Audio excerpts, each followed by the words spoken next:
আসবো। রাধামোহন, আপনি কিছু বলছিলেন। হ্যাঁ, আমি যেটা বলছিলাম, প্রথম তো বলবো পার্থদার শঙ্কুদা বলছে যে শাসক দলের পৌষ মাস আর জনগণের মানে এবার আমি একটা কথা বলি। প্রথম যে 2020-তে আমফান এসেছিল, আমফান কিন্তু খুব ডিস্ট্রাকটিভ ওয়েতে মানুষজনকে অনেক বেশি ক্ষতি করেছিল, বাংলাকে খুব ক্ষতি করেছিল। কিন্তু একটা কথা বলুন, 2020-তে আমি কিন্তু বিজেপির কোনো নেতাকে কাউকে দেখতে পাইনি, সবাই কিন্তু আরে দাদা বলতে দিন, আপনি আপনার মাঝখানে বলিনি, কিন্তু আপনার মাঝখানে ভারত সেবা আশ্রম দলে কি বিজেপি?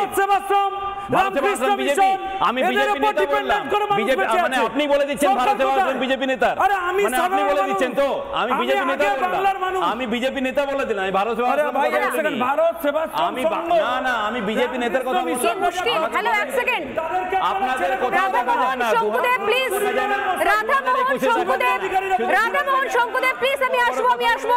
সুখেন্দুকে পাবো কি? আমি টিম সুখেন্দু যদি থাকে আমি সুখেন্দুর কাছে একবার যাব, মা দুর্গার মতন এসে সুখেন্দুর কাছে আমি যাবো একবার। আমি আসছি। না আমরা কথা বলছি এই পরিস্থিতিকে মোকাবিলা করার জন্য কি ব্যবস্থা নেওয়া উচিত ছিল, কি ব্যবস্থা নয়, কেন শাসক দলের পৌষ মাস, আপনারা কাদা ছোড়াছুড়ি করার জায়গা নয় এটা। আর দ্বিতীয়ত হচ্ছে রাধামোহন, রাজ্যটার শাসক দল তৃণমূল কংগ্রেস বিজেপি নয়, রাজ্যের শাসক দল তৃণমূল কংগ্রেস বিজেপি নয়। আমি আসছি, রাখো দুজনকে, সুখেন্দুর কাছে আসবো, সুখেন্দু এই মুহূর্তে কি অবস্থা, এবং আমি লেটেস্ট আপডেটটাও জেনে নেব যে এই ঝড়ের অবস্থান সম্পর্কে কি মনে হচ্ছে, আরো কতটা ভয়ঙ্কর হতে পারে, আতঙ্ক কোন জায়গা থেকে রয়েছে, এবং যে অভিজ্ঞতা রয়েছে এর আগেও তিক্ত অভিজ্ঞতা ইয়াসবা এবং আমফানে বিশেষত, সেক্ষেত্রে ঠিক অতখানি ভয়ের জায়গা রয়েছে নাকি ভয়ের জায়গা একটু হলেও তুলনামূলকভাবে অনেকটা কম রয়েছে ল্যান্ডফল হওয়ার পর? সুখেন্দু,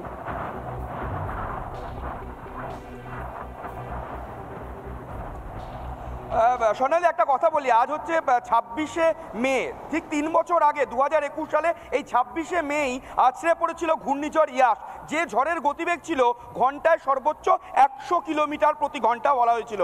এবং সেই ঝড়ের যে তাণ্ডব লীলা আমরা দেখেছিলাম, কারণ সেদিনও ছিল ভরা কোটাল, এবং ঘটনাচক্রে আজ 3 বছর পর 2024-এর এই 26শে মে আবারও ভরা কোটাল, এবং একই সঙ্গে আরও একটা মে মাসের সেই ঘূর্ণিঝড় রেমাল আসছে।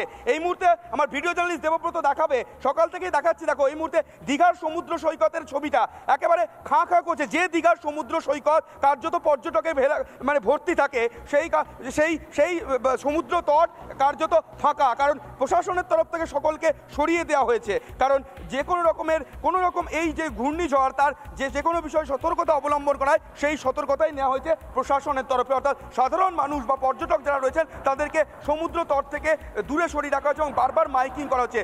এবং এই ঝড়ের সর্বোচ্চ, যেখানে ইয়াসের গতিবেগ ছিল ঘন্টায় সর্বোচ্চ 100 কিলোমিটার প্রতি ঘন্টা, সেখানে এই ঝড়ের গতিবেগ প্রাথমিকভাবে যেটা বলা হয়েছে যে যখন বাংলাদেশের খেপুপাড়া বা মোংলার সংলগ্ন অঞ্চল এবং ভারতের বা বাংলার সাগরদ্বীপের কাছাকাছি দিয়ে যখন যাবে, তখন গতিবেগ থাকবে সর্বোচ্চ 110 থেকে 120 কিলোমিটার, সর্বোচ্চ গতিবেগ 135 হতে পারে। যে 135 যার লেজের ঝাপটা আমরা পেয়েছিলাম 2020 নাগাদ আমপানের সময়, অর্থাৎ আমপানের সময় যে লেজের ঝাপটা আমরা পেয়েছিলাম, সেই রকম 135 কিলোমিটার যে গতিবেগ ঘন্টায়, সেই রকম গতিবেগ আসতে পারে রেমাল, এমনটাই আবহবিদরা মনে করছেন।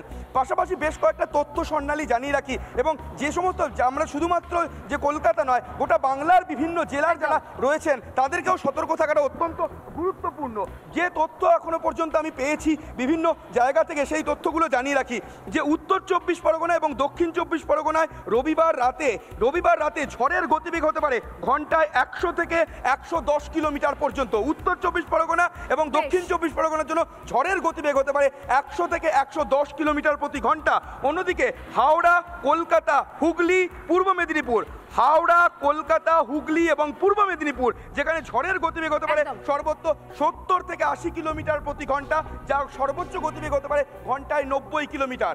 আবারও বলছি, যে 4টে জেলা পূর্ব মেদিনীপুর, হাওড়া, হুগলি, কলকাতা, এখানে ঝড়ের সর্বোচ্চ গতিবেগ হতে পারে ঘন্টায় 90 কিলোমিটার, এমন কিন্তু আশঙ্কা করছেন আবহবিদরা। পাশাপাশি পূর্ব মেদিনীপুর, পূর্ব বর্ধমান এবং নদিয়ার জন্য ঝড়ের গতিবেগ থাকতে পারে 60 থেকে 70 কিলোমিটার প্রতি ঘন্টা, অর্থাৎ কলকাতার জন্য সর্বোচ্চ সর্বোচ্চ গতিবেগ যেখানে বলছিলাম ঘন্টায় 90 কিলোমিটার পর্যন্ত কিন্তু হতে পারে, সাধারণভাবে 70 থেকে 80 কিলোমিটার গতিবেগ থাকতে পারে। অন্যদিকে উত্তর 24 পরগনা এবং দক্ষিণ 24 পরগনা কলকাতার সংলগ্ন দুটো জেলাতে কিন্তু ঝড়ের গতিবেগ হতে পারে ঘন্টা। অনেক ধন্যবাদ সুকেন্দু, যে আপডেটগুলো সুকেন্দু আমাদের সামনে তুলে ধরছেন যে ইতিমধ্যেই কিন্তু বেশ কিছু জায়গাতে যেভাবে ঝড় বৃষ্টি শুরু হয়ে গিয়েছে, জলস্তর বাড়তে শুরু করে দিয়েছে, বেশ কিছু নতুন নির্দেশিকা জারি হয়েছে। আমি খুব সংক্ষেপে একবার শুভেন্দ্র মোহন ঘোষ এবং আমাদের সঙ্গে যোগদান করেছেন আবহাওয়া গবেষক ডক্টর অপর্ণা বেরা, দুজনের কাছেই আসার আগে আমি একবার সংক্ষেপে একটু আপডেট নিয়ে নেব, ট্রেন চলাচলের এই মুহূর্তে আপডেটটাও নিয়ে নেব।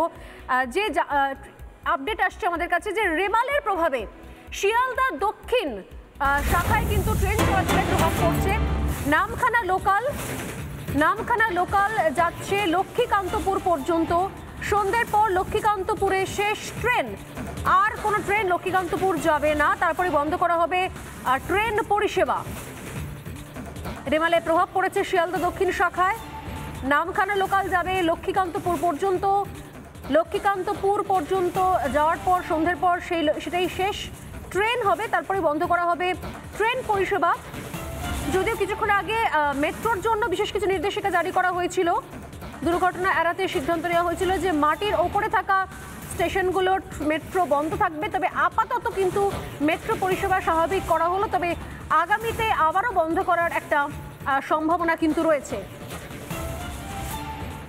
আমি শুভেন্দ্র মোহন ঘোষ এবং অপর্ণা বেরার কাছে যাওয়ার আগে আবার খুব সংক্ষেপে আমি কিশলয়ের কাছে যাবো। কিশলয় এই মুহূর্তে জিওগ্রাফিক্যালি লোকেশন ওয়াইজ যেখানে অবস্থান করছে, খুব সংক্ষেপে একবার জানাতে চাইবো আমার দর্শকদের যে ঠিক কোন জায়গায় রয়েছে এবং যেটা মনে করা হচ্ছে যে আজ রাত্রি ল্যান্ডফল হওয়ার সম্ভাবনা, সেক্ষেত্রে কতটা দূরে রয়েছে আর কিশলয় রেমাল।